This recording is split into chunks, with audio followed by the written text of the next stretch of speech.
Mayor, good morning. Any update, Mayor? Ang pakiusap ko lang sa lahat, maraming haka-haka, maraming nangyayari. Pabayaan muna natin yung mga ahensya na nag-iimbestiga at alamin muna natin lahat ng mga factual events. Okay, let's stick to the facts of what happened. This is very tragic. We need the support of the parents and especially the teachers. Mayor, ano po immediate measure ng local government dahil po dito sa nangyari? Well, immediate measurement here is it is important that we do a thorough investigation on what the real motive was. Okay? Now, may lumalabas na sinasabi bullying, may lumalabas na pero contrary to what the evidence shows, that is not actually factual. So let's not speculate that this was the motive.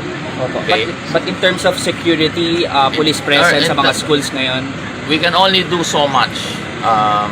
Alam nyo, ang talagang, this is a wake-up call to parents, this is a wake-up call to the teachers. It's about time, you focus on your children. We cannot, if you cannot discipline and raise your children properly, don't give them to the government to discipline. That's not our job. So may establish na po yung... Importante dito talaga, magkapit kaway muna itong mga magulang at saka mga parents at pag-usapan talaga nila ano nangyari and comfort each other. That's the best thing you can do. Our intelligence and law enforcers are doing the best they can to figure, this out. Diba? Ano mo, pag motibo kasi ang tinitignan nila, motive but at the same time capability. So yan ang ina-address ngayon at tinitignan ano ba nangyari dyan, di ba? Kasi importante lang talaga kung ano talaga yung nangyari, factual, doon tayo sa facts. Okay? Mayor, clarify ko lang, establish na po yung sinasabi nyo, hindi ito bullying. It's questionable. It's not established that it's bullying. It's not naman established na it's not bullying. We do not know yet. Because pati yung mga witnesses conflicting yung mga accounts nila. It's very conflicting.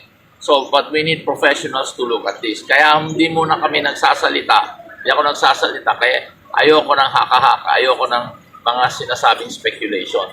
This is a very, very important incident to study.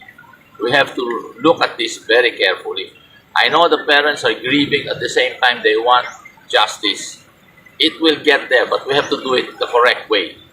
And this will involve our lawmakers, this will involve all agencies concerned. Kaya yun ang gawin natin. Kaya kayo sa media ang hingin kong tulong, huwag tayo rin sumama dyan sa mga haka-haka. Tignan natin mabuti ano yung nangyari, ano yung ebidensya. okay. But what can we expect from the LGU po? Siguro sa mga susunod na pagkakataon dahil ganito yung nangyari. Mas pag-iigpit ba tayo? Alam nyo, it is not a hidden fact. It's a fact that there are gang-related, incidents that are happening almost every city. We have identified the individuals, we know who they are, and they're being closely watched.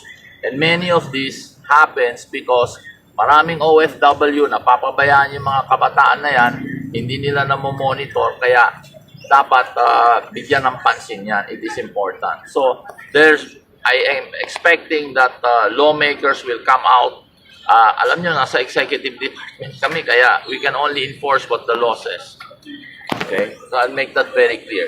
And hindi naman tayo pwede mag-shortcut ng mga batas dito. Importante dito, tignan natin, but bigyan talaga ng pansin yung mga kabataan na this cannot happen.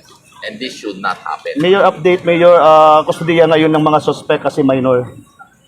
Kaya nga, yun ang pinag-aaralan ngayon, na I think definitely nakikita natin for someone to do this, you are not mentally stable. So we need professionals to look into that. If we cannot lock them up in the stations, in the police stations, we cannot also put them in Bahay Pag-asa because that's very minimum security and this is basically a heinous crime. Then maybe they may be locked up in hospitals. That's why we're coordinating now with DOH to do a psychiatric examination and maybe put them to protect themselves against themselves and also protect them against the public. Mayor, how's our coordination with the DepEd, Schools Division Office? Suspension muna yung pasok. Nandito muna. Suspension of classes because there is an investigation going on and we want to calm things down.